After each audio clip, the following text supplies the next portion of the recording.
also just in isolation, having just a hero that deals this much damage in a support position in general is just, you can't deny how high of an impact that will have on any game, whether the other players are shining as well on top of it or not. If you get those kind of performances, you just feel super confident. You go to the post game, you look at it, and you're like, wow, man, you did a lot. Amazing. Yeah, you did a lot on that. Let's give you that hero again. Confidence is such a big part of Dota. It's a really mental game. Feeling strong when the game begins, just going in, it makes a difference. It really does. You're just in the zone easier. If you're playing a hero where you feel like, I'm a god on this hero every game, how can I fail this game? But then when you lose on one of your signature heroes, you are shook afterwards. Yeah, small thing, but you think about NIP recently dropping down to this losers portion of the bracket to have this matchup against Sirius. Sirius, on the other hand, has gotten to gain a little bit momentum, right? They already have taken down some victories in the lower side of the bracket, so maybe that momentum will help them out. We've been talking about both of these teams as potentially being momentum teams in particular. We'll have to see, though, if that is a factor at all as we do keep on moving forward in this draft. So Bristle got banned after all. And NIP have banned out the Troll and Medusa. Has Sirius even played Medusa this tournament? I don't think so. I'm not sure about And I don't think Medusa's enough of an issue. In fact, I think I remember Sven pretty soundly beating Ace's Medusa. Yep, yesterday. Yeah. Alliance beat Medusa with Sven. And there's a Naga Siren. Okay, so this is going to be a hero that both teams like. We've seen, I think both Sirius and NIP are maybe even the only teams this tournament that have played the Naga Siren. It may have been an e-home game as well, but I do think that Sirius has been leaning towards it the most. Yeah. And this is a good silo hero too. I would also put this pretty high up in his list. Maybe not top 5, but definitely top 10. On a different level than the Razor and DP performances we've seen, I would argue. So that's good. However, going into Sven, this matchup is a bit awkward. It kind of goes both ways for a couple of reasons. First of all, the ensnare. Sven hates being kited, which Naga does pretty well until he has BKB. And then even when you have the BKB, you have to deal with the Song of the Siren, and then you song the rest of the team, and if you have enough physical damage among your other heroes, Sven actually has to concede playing aggressively, and that's something Sven is the kind of hero you go in and you want to stay in, and then you either die or win. Yeah. Resetting with this hero as a carry can be pretty tricky a lot of the time. And just being kited in general, even beyond the ensnare, the LSA, which, again, more than likely 4 positions, so Aether Lens range plus that cast on, the Sand King most likely going to get a fairly early blink. Sand King, Sven is going to have his work cut out for him on actually sticking to targets, unless NIP start to draft more and more initiation, which right now they're lacking. They usually like to give 33 these big damage sponges as opposed to hard initiators. So his Night Stalker is still available. The Bristleback is obviously banned out, but I do think that NIP, as much as they do like to rely on vision that we've reiterated on multiple panels, I think that some initiation could go a long way to helping to enable this Sven. Yeah, but what are you going to get, though?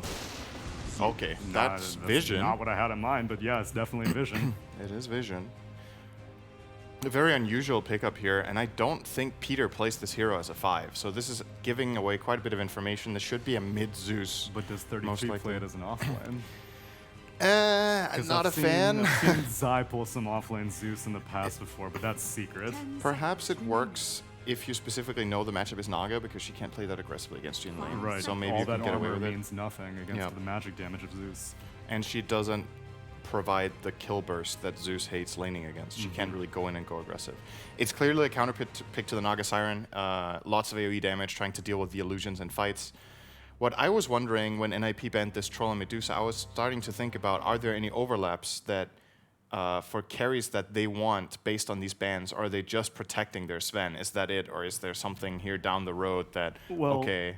I would say that Troll and Medusa are great at staying alive for a lot longer than they should. Obviously, Troll with the Battle Trance, Medusa with Stone Gaze and Mana Shield means that you can't just quickly burst down these heroes unless you have tons of Chain Disable. One of these ultimates are going to slip through. So if Sirius go for a very resilient core, then that may be something that NIP don't want to have to deal with, because Zeus definitely leads towards not just magic damage, but very, very bursty hero. Yeah. I don't know, this Sven Medusa matchup was very interesting because historically Medusa loves this matchup, right? Like, you stay alive and you stop the Sven in his tracks and fights. But I feel like in the last couple of months, the games that we've seen, Sven wins against Medusa more often than the other way around. So teams still have this idea of not giving Medusa away whenever the Sven is on the board in some games, but I don't know if they have that much reason to be worried just based on data. I'm still leaning towards the initiation idea because when we saw the Sven be very successful against Ace's Medusa, it was paired with Sand King. And so Sand King could just jump in, get that immediate initiation. And I think they may have had an Earth Spirit as well, but there was definitely a fair amount of chain disable. And Rubik doesn't even have, like, he'll hopefully get an Aether Lens fairly early on and then have access to the Sand King's Burrow Strike.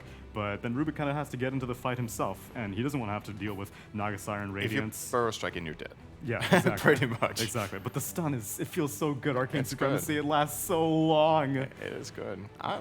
It's a bit oversimplified. There are situations where you could stun in and then lift someone else and actually reset yourself, especially if you have like a Force Staff or Dagger. Yeah. It is playable. But it is risky. Yeah, for sure. So that's my justification for banning out the Medusa. This is a problem for NIP. I don't know if they want to pick a hero like Oracle here. It's actually not banned for once against this Batrider. Okay, they're gonna go for the Omni Knight instead. A different Dispel. I feel like Peter doesn't play Oracle very much. Something tells me that I just don't associate him with that hero, even though... I think he just thinks Abaddon is a superior Oracle. Yeah, well, he can't get it right now, right? So Yeah, then you gotta yeah, decide. exactly. Because the reason I say that is that his stereotypical hero pool, Oracle fits it so well, but they just don't seem to rate the hero that high. In this instance, they're choosing Omni Knight over it, which will be interesting to see if this... I actually think it's going to be a PPD Omni Knight position 5 in this game. Because I think if you put this hero on 3 here and you get it against the Batrider, you have to get it against Bat in the lane, first of all, as a core. If you don't, your other lane will be miserable. Right. Sven, Zeus, and Rubik hate facing Batrider. If you put it on support, he can kind of just run to the lane Batriders in, and you can keep the cores in their positions. And the other thing is, if they were to put a core, we have the problem you talked about. How do you initiate fights? If this is a core Omni, are you going to just full-on rely on the Sven to start your fight, or a Rubik steal of Burrow Strike? Or will it be the position 5 engaging, like a Spirit Breaker from PPD or something like this, which I'm not a fan of this game personally. There's too much. I see your reasoning. The end game here is to enable the Sven. Yeah. And Omni Knight is the best solution for that right now. If you put Omni Knight in another core role, then yeah, 33 is probably going to have a great game, but your Sven is going to fall behind significantly if he has to deal with this Batrider, or even the Naga Siren, who could go like in an aggressive tri-lane situation against the Sven. All right. About to round out the lineups for both of these teams. What are you looking for right now for NIP? Man, Sirius ban out Puck? Are they thinking it's a support Zeus? I think they could consider that 33 could play a Puck as their catch. Oh, okay. Or that Fata will play the Puck and the Zeus is indeed 33. That is possible, right? That it would be a Zeus Rubik lane, just spam out the lane, Arc Lightning and Fate Bolt. I still think NIP need a way of starting fights. It's really that simple. They need a way of as a 3, getting something. as a 5? I think as a 3. As a, Okay, I have no idea what's happening right now. Wait, is this a mid? Is it a support gyrocopter? I think it's position 3 gyro, Zeus mid, and support duo of of Rubik and Omni Knight, but I don't know. This could also be a mid gyro from Fata and they put 33 on the Zeus.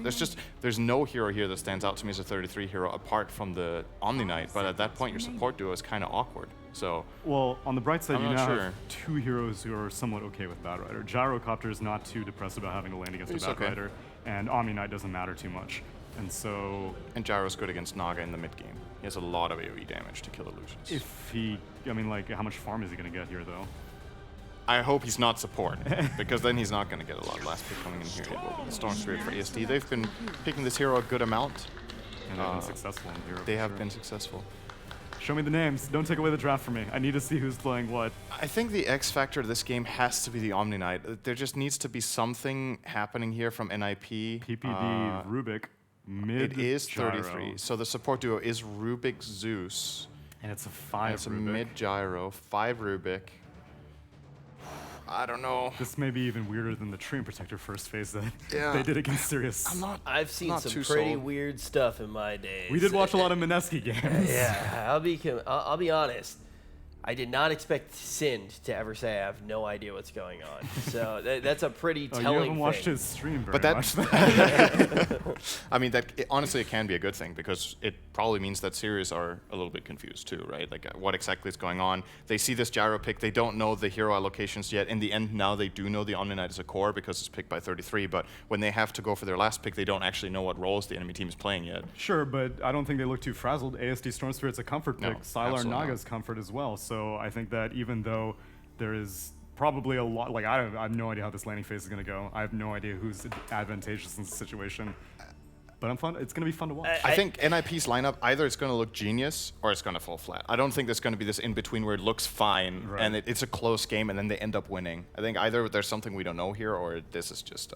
Here's the thing. This is where you want to be pulling out all of the stops. If you do make it to that grand final, you get your spot in the major. We're going to be pulling out all the stops here as well on the show. We're going to throw it down to the most adorable caster duo on the planet. Oh, yeah. Thank you, Rich. That's right. Me and Blitz are going to be casting our lower bracket final. This is the final to determine who's going to be the second team heading to the major. Is it going to be Ninjas in Pyjamas or is it going to be Team Sirius? Nip definitely started off with an interesting draft, Blitz. We have the 4-position Saxa Zeus, which has been kind of coming up on and off lately. The mid-Fada Gyrocopter, and which I'm guessing is why they banned TA. Yeah. Because the homing missile spam is pretty heavily countered by refraction. It's but also, if you decide to play, like they could have done this like 4 different ways, and all of their mid heroes get countered by TA. Like if they did Zeus mid, TA absolutely destroys you. Ah, that's true. That's true. Like, it's not a playable matchup. Well, Ninjas in Pyjamas were hoping to be able to get the early first blood. They smoked up, but thanks to Sylar's illusions, they have been all spotted. Now, Sirius did go for a big last pick Storm Spirit, and Blitz, this is something you called in the 4th pick phase. You called it nice and early. You said, they're going to run this Lina as a support. This Storm Spirit is going to dumpster the game. Yeah, I think that it was a very good Storm pick because you needed a hero that could get to the back line and set up and just fight. But you also needed something a little bit, like the thing is when you have Bat Rider on your team, naturally you want something that carries a little bit more. Like you want 2 cores. You don't want something too greedy because the Naga Siren naturally wants to farm out her own jungle and like play safe. So you want something that can like farm out really aggressively, and that is the Storm Spirit in a nutshell. Right. Like I think it was a really good Storm pick.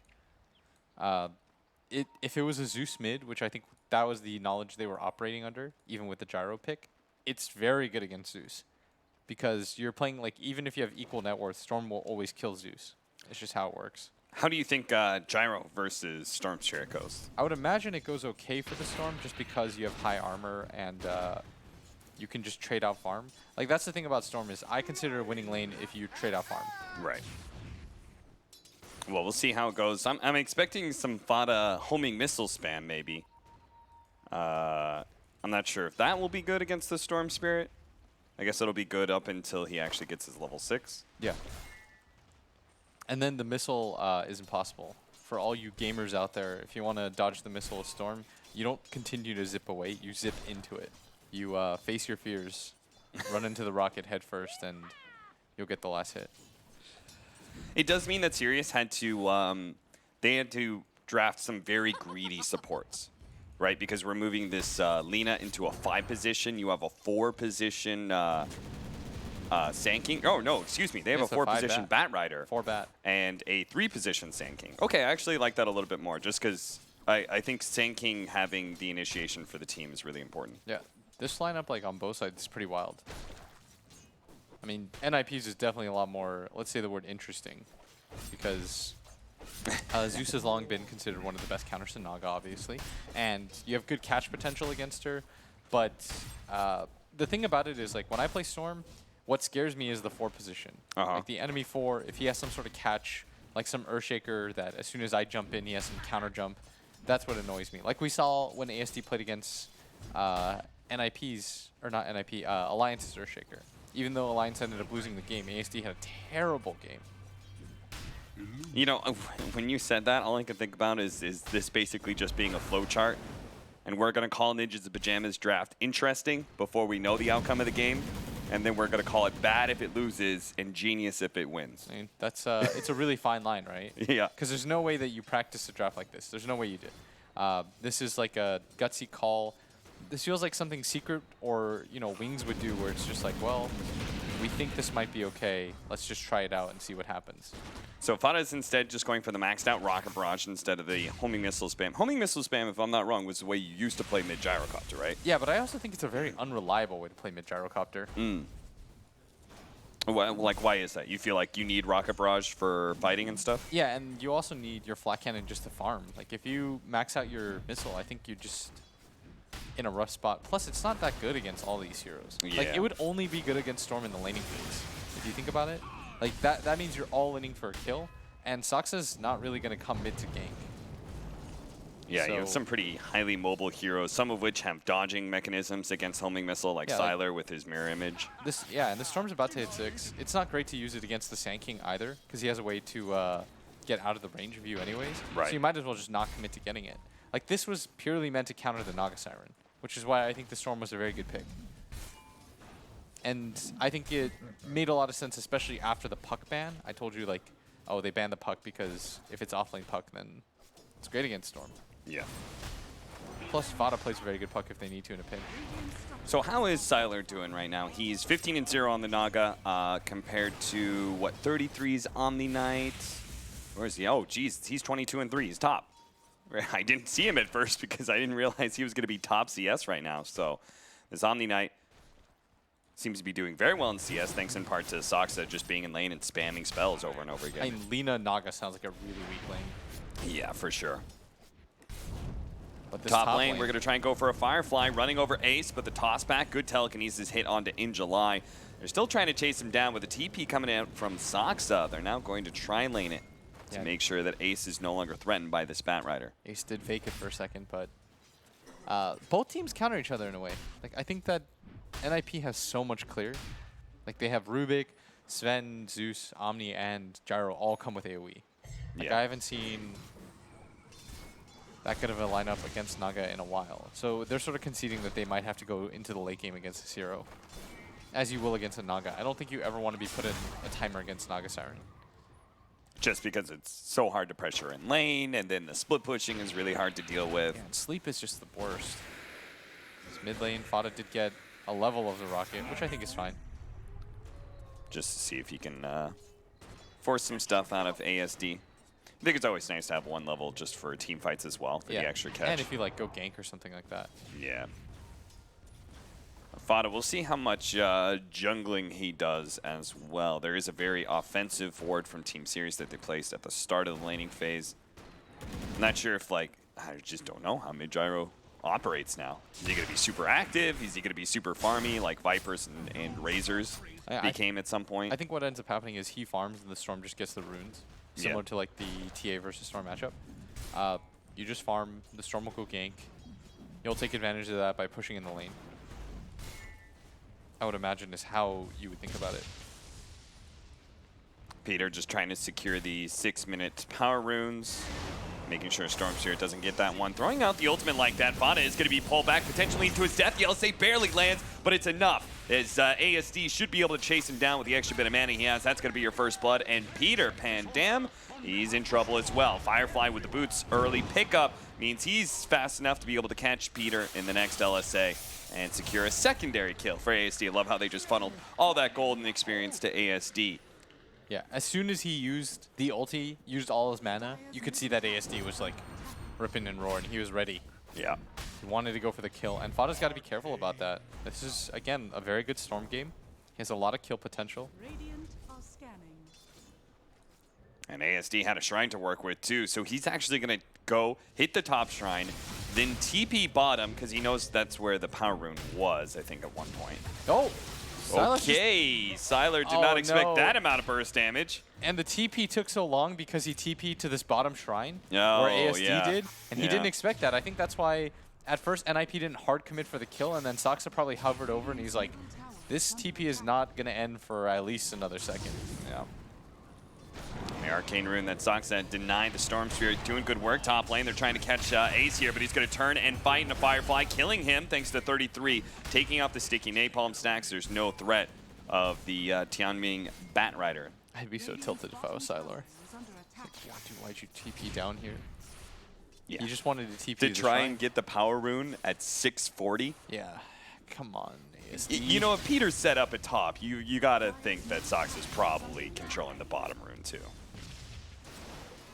And Sox's game is actually quite decent. Yeah. He's level 4, almost level 5, has arcane boots already. Ruining Sylar's game as much as he possibly can. Sylar's net worth even lower than the gyrocopters, who was just killed.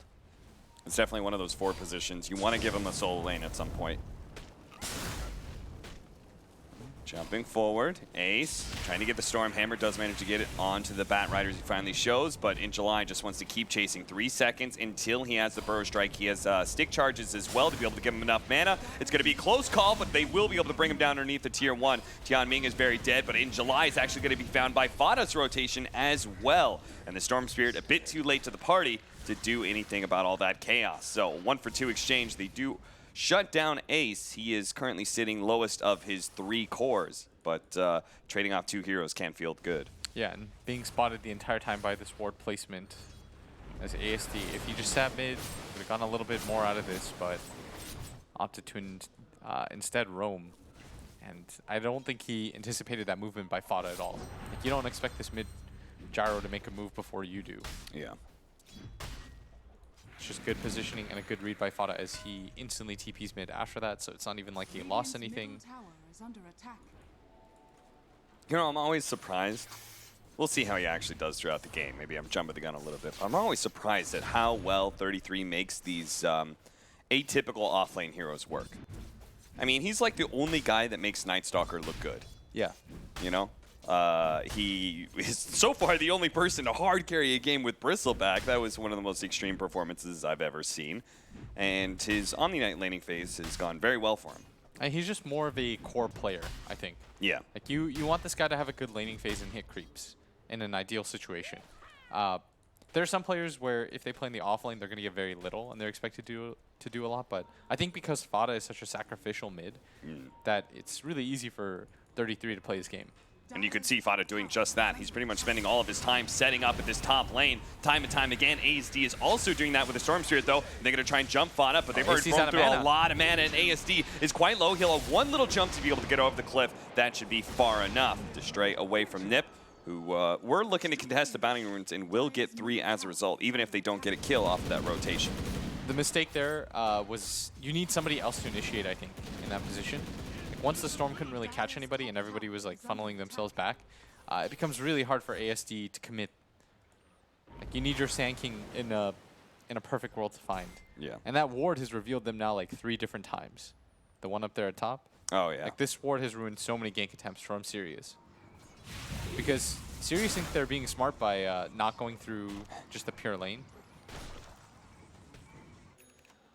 But in fact, yeah, thinking, oh, there's going to be a laning ward somewhere in the lane, or it's going to be on that high ground cliff area, so we're going to cut through the river and just go through that jungle. But as you said, that ward, it's countered them many a time.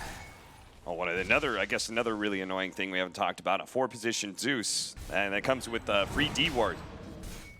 So we're Sirius are going to have to be a little bit creative with where they throw down their observer wards. As you can see, they have an interesting one here at the top lane, just very far up, close to the tier 1 tower to be able to get vision and rotations. They're going to spot the Zeus ultimate and see that Firefly has burrowed his way into the trees. Now Sand King's going to go over and will manage to go straight for the Zeus. They blow him up with the Laguna Blade, and he has the Sandstorm too, so they shouldn't be able to do anything to kill him or really push this tower. So it really stops this this rotation of kill into tower. They're going to try and go for the kill onto Fada. Seeing all these heroes in the bottom lane means they're going to commit heavily to try and kill mid. Rubik is coming in soon, and Fada's not dying very quickly, but they just need a little bit more. Now Ace is actually 33 to be able to bail out Fada. ASD has plenty of mana, so he should be fine, but it would have been a sick kill if they killed Fada's gyrocopter again. This is a momentum-based carry to be sure. further slowing down things though, as I mean, NIP in a much better position than I expected in this early mid game. Because their lineup is just naturally a little bit more off kilter, let's say. Like, it's a little bit more greedy. There's not the simple ease of execution of just having like this 1-2 stun combo that runs around, kills things. Yeah, a lot of their strength comes from the ability to just have TPs available and counter initiate. Yeah. That's where the strength of the lineup comes in. As you see, Fada has the BKB queued up. ASD really wanted to kill him again, roll into it. No stun. In July, trying to do his best he can to be able to save this safe lane tower. They reveal him slightly with that Thunderbolts. In July's going to play a little bit farther up. Finally, they drop a sentry, and he tried to go for a Bro Strike last second, but he was too late. Whether or not he's actually successfully defended that tower, we'll have to see, as he did manage to kill the creep wave with the Sandstorm, at least. This Zeus is so annoying to play against. Yeah. It's been a very good pickup so far for NIP. Now, how worth it would you say, like in July, if he stalls the tower going down for, say, 30 seconds, maybe a minute, 2 minutes, like how worth is that trading out your life for it? Oh, it's not bad at all. Because then what ends up happening is ASD gets a free time mid. And if you rotate like 2 heroes mid to take the tower, then I think it's fine. And Siler's had a lot of free space to work with. He's already taken that safe lane tower and is just farming up as much jungle as possible. They do show off that there is a ward somewhere in this area as the Chain Lightning bounced over to the Lina and Naga Siren who are playing behind, so instantly gets dewarded. Yeah, sucks I didn't actually want that to happen. Yeah.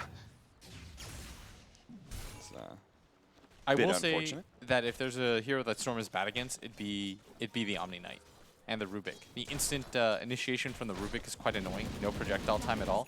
And the heal from the Omni Knight is just going to screw up your initial jump when you try to go in. Saksa is in a bit of a precarious position right now, but the rest of NiP are just going to go for the mid-tower push, where immediately In July is here to respond.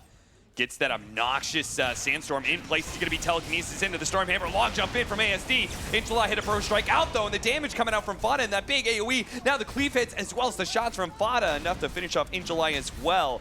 This time around, NiP set up a very nice fight for themselves. Get the kills and get the tower in quick succession. The 4-man from them is just way too strong at this point.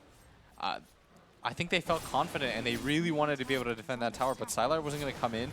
I don't think his presence makes a difference either. No. Part of the downside of having a safe lane carry that just needs to farm and farm and farm for a good 20 minutes. Yeah, I mean, you saw ASD try to zip in. He committed to the fight. Somebody on his team said go. But they just don't have the best initiation. And they don't have the damage either. Like you've always told me, Storm Spirit really hates sustain. And you're facing up against an Omni with a mech. He can't burst anybody down. 15-minute bounty runes. That looked like 2 for 2. God, there's so many messages when people bottle them. Peter and Ace are going to play right behind 33 as he pushes out bottom. In July is always trying to stop these pushes with his Sandstorm and then hiding in trees and such, but NiP has actually done a really good job catching him every time. I feel like In July needs to be a little bit more conservative and just throw out his Bro Strikes the moment he's spotted in any way. If he feels threatened, just Bro Strike out, but he's been really trying to play the margins a bit too much. Aetherland's already up for Sox's 4 position Zeus, and he's got his maxed out spells, so you could say the support Zeus was a success, and he's only going to get more powerful from here, especially if he can get the Aghanim Scepter. almost the BKB on Fada as... Oh, the homing missiles. Heading towards In July, Tian Ming is trying to make his initiation by just running at the enemy with Tranquil Boots and playing on the high ground. I think this 4-position Bad Rider is... Or this 5 Bad is, I don't know. It just, it feels way too... You're supposed to dominate the laning phase. And if you don't, then it feels really mediocre. Yeah, Aetherland spotting In July. He's got a Burrow Strike out. They do throw out the Laguna Blade on the Fada just immediately in a fight. That is quickly, most of the damage taken out by the Purification and the regen of Heavenly Grace. I mean, they have so much burst damage on the side of Sirius, but just can't really burst anybody against They do the at Omni. least, like, they're defending the tower, did manage to get the top tier too, so. Yes, this is the benefit. It's good trade overall, but we'll see. Still a very close game. I don't think this Naga Siren getting farmed instantly solves all your issues is the problem. Yeah. Because I think they have so many different ways to run it. And they're about to pick up 2 different BKBs at the same time. This is a very strong timing for NIP. Siler is closing in the Diffusal Blade, which I think is the first moment where you can rely on Naga Siren a little bit. She's good at solo pickoffs at that point, and she's also really annoying at harassing the enemy when they're stalled out trying to push a tower. So if you sandstorm and then you're throwing illusions at, say, like Sox's Zeus, for example, then you'll finally feel a small impact of Naga. But it's not the great impact that the late game Naga Siren is going to be able to pull off later on if NiP don't manage to close out this game quick. And they do need to do that, right? I'm not sure, because I do think their lineup scales pretty decently. Depending on item builds, of course. One of the downsides being when you have this like mid gyro and he like rushes BKB. Yeah. I'm not sure how I feel about that. Well, let's say not, maybe not close out the game as in like end it, but let's say take a bunch of map control in the first 25. Yeah, I think they should definitely have map control with this sort of lineup, especially because of the Zeus. Gets rid of so much vision and just dewards naturally. Yeah.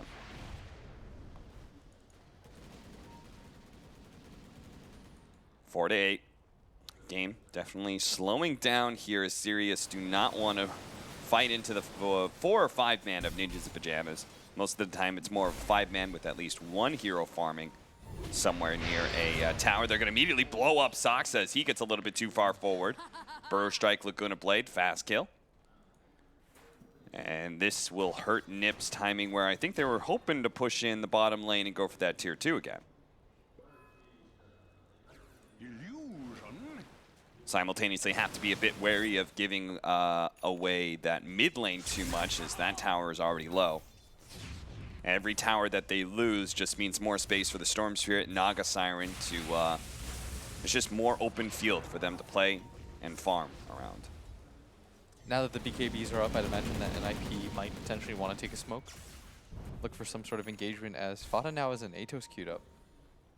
And NIP is going for some weird builds on their heroes. So you've got the Atos on the Gyrocopter, which I've seen a lot of support gyros used to run. Yeah. But then simultaneously, you've got the Midas on 33 queued up. It's like one person wants to go for a later game, one person wants to try to take earlier fights. So gonna Jump go on for a the long zip. Soxa in top lane, see if they can burst him down really quickly and get out. ASD will be able to do that, and there's not a whole lot of catch here for Ninjas in Pyjamas. ASD actually ran out of mana as he jumped back and teleported away, but NiP couldn't get there fast enough. Now Siler, he does have 1,500 HP. We'll see whether or not they're able to chain stun him fast enough. He's trying to get off the Song of Siren. Does manage to get a BKB activated by Ace, though, with the homing missile coming in. The little bonk is just enough for Ace to finish off Siler. A really big kill. You can have the forward position as many times as you want if they can get a Naga Siren kill in return. The timing of that was so smooth. He actually popped the BKB at the last possible second to absolutely ensure the kill onto this Naga Siren. Now you have even more initiation. Ooh, good arcane realm. Once Zeus gets Ags as well, he can't go for those sleep TP plays. Yeah. You don't even have to use that as. You saw ASD zip into it. That is the play, my friends. Yeah, managed to nab an arcane rune away from Fada. Blink Dagger now up for Ace, so they not only have the answer to the Song of Siren with the BKB, but they also have the just fast and hard initiation onto the Naga Siren. That'll be something else he has to worry about. Tianming will spot a bunch of heroes here as he's trying to Firefly around. He at least gets information that there's 4 of NiP up here, but I'm not sure if that information will allow them to do much. I think NiP might just run at this tier 1 offlane tower, feeling like Sirius can't really beat them in a fight. So judging by the farm and how the net worth is working out, I think the way that this game looks is it's easier for Sirius to just split up and farm. Of course, it's the nature of their heroes that they can do so very quickly, but I think NIP's 5-man is just straight up better. Yeah. What Sirius are trying to do right now is just deny them the opportunity to actually group up. Long zip in with the arcane rune, trying to go for Soxa. Turns around, does manage to get a lightning bolt, momentarily stalling him up. Now the save from 33. ASD has committed a lot of mana here, and they do have a homing missile, as well as the lightning bolt. Even the storm hammer is going to be coming in soon. Another long zip. Can Ace catch up to him? He's got his blink dagger. He's going to throw out the god strength now. They need the Naga Siren to bail him out, but he actually doesn't have anything. No song. And the ensnare wouldn't have saved him anyway. So another big pickup for Ninjas in Pyjamas, doing very nicely in how they set up for these kills. Yeah, it's mainly 33 this entire time, which has denied ASD 3 or 4 different kills around the map. Every time he has a TP ready and available. I know that sounds like a really basic thing, but what it means is every time he leaves the base, he's walking out. A lot of core players, and players just in general, I mean, TP they just use offensively. They'll get out onto the map as soon as possible, but he makes sure that he's not wasting his... It's so easy for a core player, you know. They see a creep wave coming in, nobody else can TP down there.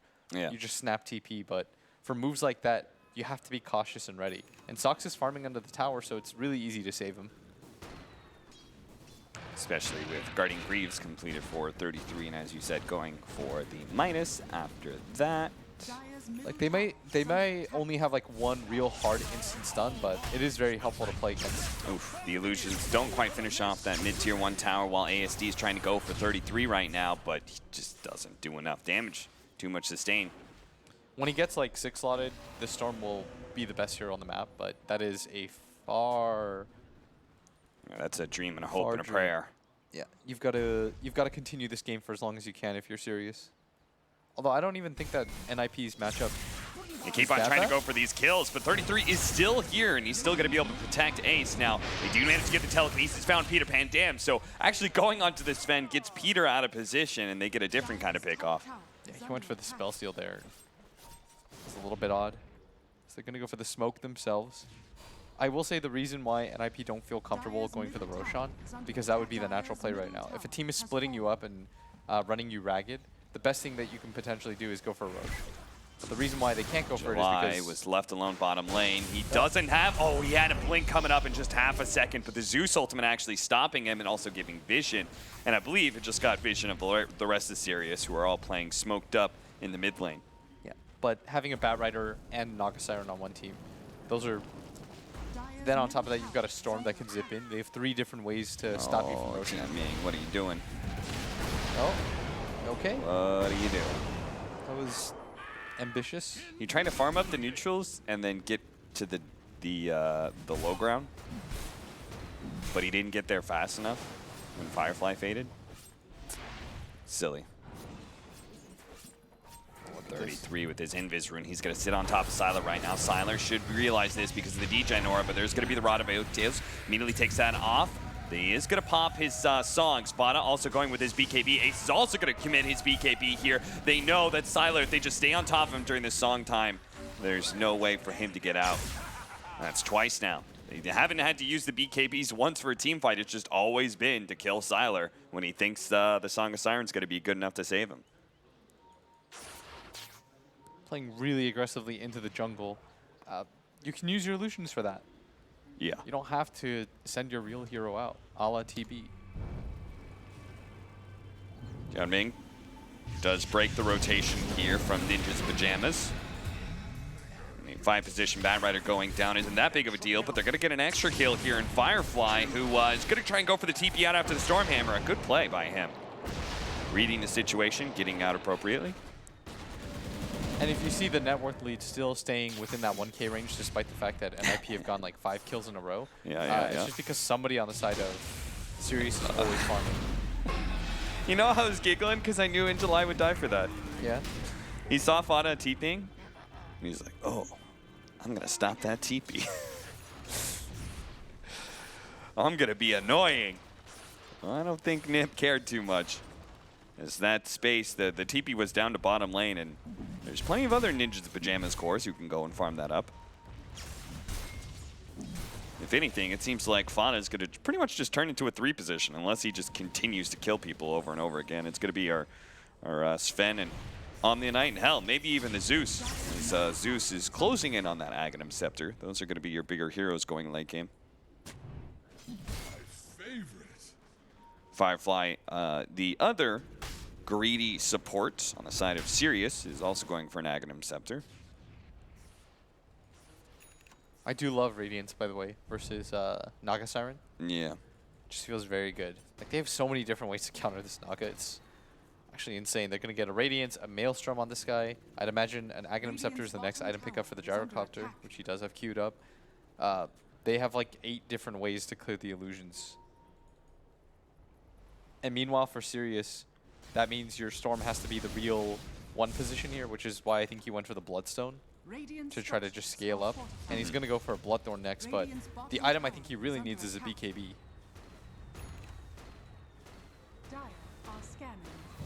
Pipe up for the Sand King.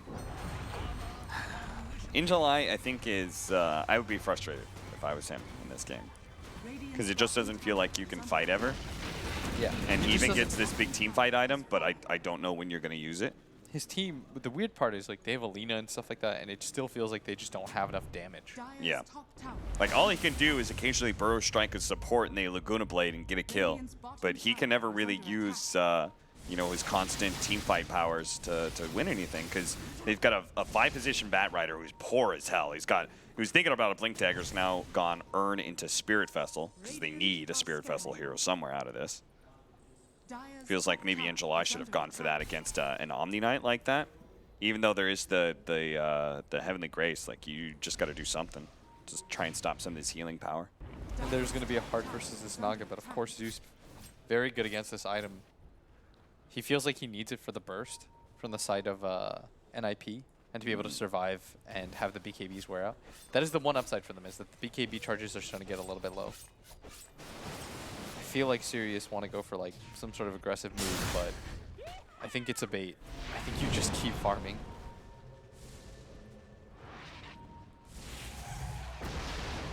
All that split pushing is going to become a lot harder in situations like what Firefly just did, where he kind of throws out some spells and TPs away immediately. If the Zeus does complete his Aghanim Scepter, then they're going to have global catch. Oh, I like this move. They might get a kill at bottom. Oh, never mind. They're all TPing. This is the main reason why the network lead still looks relatively okay, is because NIP naturally have to move multiple heroes to make moves. Yeah, Nipper, they aren't presenting many openings to Sirius. You know, these greedy lineups, they still need to do something. They still need to get aggressive sometimes. And they keep on trying to find these openings for a pickoff, a fast kill. But Nip is never allowing that opportunity. They're just playing around each other a lot. 33 always has the defensive TP ready to go. They've got multiple heroes sitting on top of each other. Does mean a lot of the map is open to Sirius. But it also means they can't get any big pickoffs that can change the shape of the game. When was the last time Sirius got a kill? That would be, ASD killed the Peter Pandam Rubik when they tried to go on the Sven. Okay. And Peter popped out. It was like 25 minutes or something? Yeah, that was a long time ago. We're just not really seeing any sort of kill opportunities present themselves. It's been even longer since they picked off anyone meaningful in this game. Well, Sirius, they're going to smoke up themselves here. You know, I kind of thought they would have been, like, good just finally going, all right, Nip, if they're going to sit on top of each other, let's just split push nonstop and not try and make any offensive moves, but...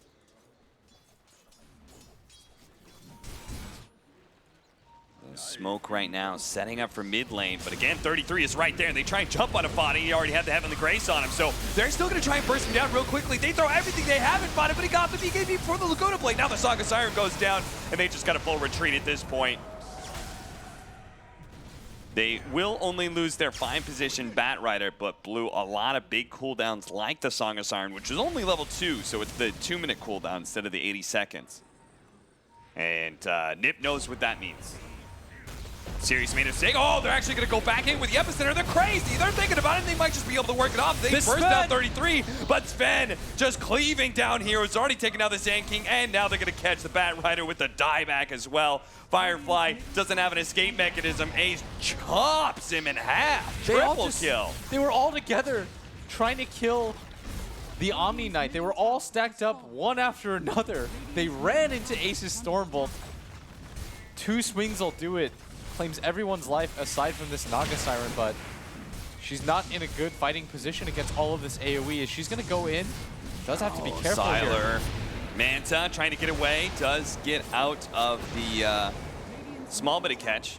Buyback in July, too. That was the freest initiation that I think Ace has ever gotten in his entire life. They really want to get this tier 3, and in order to do so, they have to kill July first. They found the initiation. They do manage to kill, and that's a dieback. A second one for Team Sirius. Because all of a sudden, they've just crumbled under the constant pressure of Ninjas in Pyjamas. They never presented an opening for you to get a good team fight going. I can't believe they decided to go for that move in mid. Yeah, dude. NIP's been so careful this entire game. Look, so they see the stacked up opportunity. They all get into the same small clump. And Ace is like, I'll take those. like NiP has been playing the same way the entire time, and Sirius just have not seemed to pick up on it. They keep on thinking, well, now they're going to slip up. It's like surprise Pikachu face. Like, oh man, they decided that they were going to stay behind their Omni Knight. Yeah. Crazy. A side lane core is farming, and Omni Knight is sitting behind him? What? I just don't understand. That only happened 9 times before. Is there a reason we don't have more kills? It has to be them, not us. That was just, it was odd because they all grouped up for it so hard. Yeah. And now... I mean, the net worth was very even because Sirius had so much space to be able to farm because NiP was grouped up. Now, because they kept on trying to force things, NiP is up 6,000 with tier 3s down, so they're going to be able to take both the shrines. You have to imagine that Sirius could... If you were going to commit to this game at 33 minutes, you might as well just continue to commit for this game, right? Yeah. Just push out the lanes. 33 minute to remove, 1 minute disabled, but is going to be silenced up, burst down almost by the Orchid, still living because the Glimmer came, and now they've caught ASD as well. The song comes out too late. Oh, the rod of Atos. Well played by Fada. The long range catch against a Naga Siren. It's a cute idea. Oh my lord. This game, it's happening in a hurry. Yeah.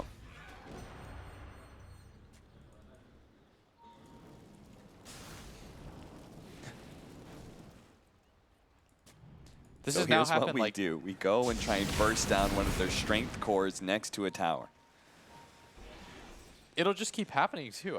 Yeah. Like I wanna tell Sirius, you know, guys, just commit to it. Split push Commit to the late game. Yeah, make it so that NIP have to come to you. Because then what ends up happening is like everybody from NIP will reveal their positioning. The Sven can't just go for the instant jump. You get rid of a lot of his net worth by being able to do so, like jump the back line. But by consistently just kind of jumping into fog and hoping to catch the back line. You know, they've died to this now 4 or 5 times.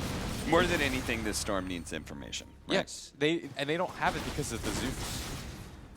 So the best way to do it is just allow them to try to go for the pushes, split the game up. NIP will inevitably have to go back to deal with one of their side lanes. Aegis Aghanims with the Maelstrom. Vana puts out a lot of damage at this point. For the next 10 minutes, he's going to be a pretty fearsome carry. And they just keep on putting Heavenly Grace on him. They keep on jumping to the back line, trying to kill the creep wave, do some damage. But to be honest, because of 33, everyone remains healthy. Yeah, the Storm really needs a BKB.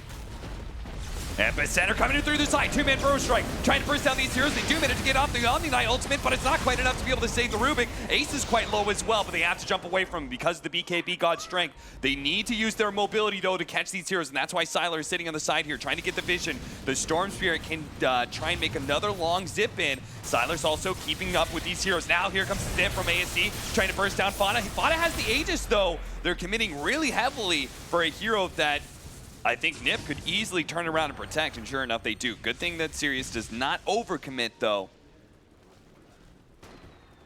If anything, it would have been really nice if they could have just bursted down Ace as he walked away at about a quarter HP from that fight. It's naturally regened up thanks to 33.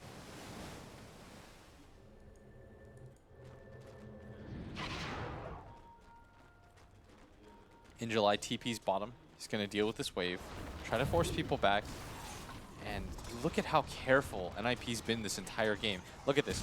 PBD. July spotted, and again, like the turnaround play, man. Every single time, when he's spotted, he's got to learn. Just burst strike out immediately. Yes, right. They've got the long range catch to get you. So you saw how that was set up. PPD, he had the opportunity to push out the wave, get a spell steal, and just reset.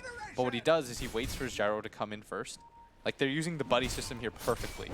And because they're being so patient, Sirius is becoming impatient.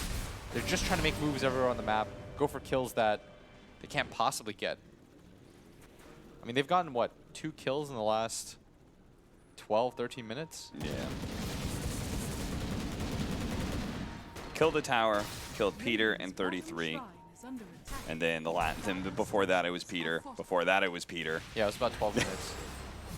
Because it was 8 to 16, and Yeah. now it's 10 to 27. And NIP's just chilling. They're letting Sirius come into them, and Sirius have obliged time after time. As Ace is going to pop the God Strength. Yeah, they're certainly strong enough just to take these objectives, and Sirius will be forced to fight into them here. The Song of Sirens set up. What are we doing? Are we going to the back line? There's no Sanking. There's no Sanking, so there's no Epicenter follow-up off of this one. So Nipper like, okay, you stalled it, I guess. We're just going to keep on hitting these buildings now. You have an ultimate that's on cooldown. Tianming is going to be caught in the Rod of Atos. Jump into the back line with the BKB. SDS may be careful, though. Ace is super strong. The telekinesis on In July is going to make it so that Ace can chop him down. Sand King no longer being able to jump for his team. At least Nip are going to be stalled out slightly here. There's Tier 2 still alive, so they have to go through the Tier 4s and go for the Ancient if they want to end this game, while the heroes are dead with no buyback for another 30 and 50 seconds. Yeah, and there's no sleep now, so Yeah. there's no real setup for them. And I have to imagine you would have liked to have waited a little bit longer for the Sand King to be up and maybe give yourself an opportunity to disengage. Trying to burst down Fada, but again, he has that Aegis, and then there's also the Omni Knight, always be able to provide the saving grace for Fada, even as he drops low. Immediately buy back on Sylar, but the throne is exposed, and they know they can't defend it, so they just call it here. This is Nip. I mean, props to them, man. They played such a clean game. If I was in their position, I probably would have gotten a little bit worried, like, guys, aren't we giving them a little bit too much space? But no, they played it patient. They played around each other constantly, waited for Sirius to be the ones to make the mistakes. That was actually so well done by NIP. Yeah. That was the cleanest game that I've seen out of them in this tournament so far. There was no hesitation, but at the same time, there was no rush. They chilled. They let the game come to them. They let the game develop around their strategy.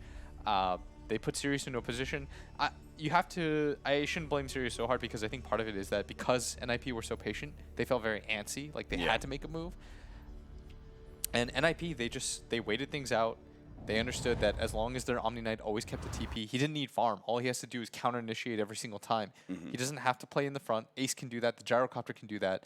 And they understood their win condition very well in this game. Yeah, and even just the mechanics of the way Nip, with kind of some weird heroes, countered Team Sirius. Like, how many times did Sylar think, oh, I'm fine in this fight. I'm fine in this part of the map because I have Song the Siren. But between the long-range catch of Homing Missile, which he probably wasn't used to playing against, the BKB, early pickup of both the Sven as well as Fada, you saw multiple times heroes like In July thought he could just Sandstorm, but the combination of this long-range Zeus Lightning Bolt and the Rod of Atos catching him so many times, they just like never missed a beat when there was an opportunity, and Team Sirius just seemed like completely surprised at how well this lineup was able to catch them. Yeah, they just played very well around their TPs, and the speed at which they played, very commendable. All right, well, Ninjas in Pyjamas, they certainly came prepared to this best of 3 against Team Sirius, as they always do when it comes to these matches. They give Team Sirius kind of some of the things that they want to be able to get, draft accordingly, get it countered, and looking good heading into Game 2. But Team Sirius has been no slouches this tournament. They've been a team that has been growing time and time again. Hopefully through this loss, they're going to come back stronger in Game 2.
Observing is something where I felt like I would actually push the whole craft forward. I could give people something that they would enjoy.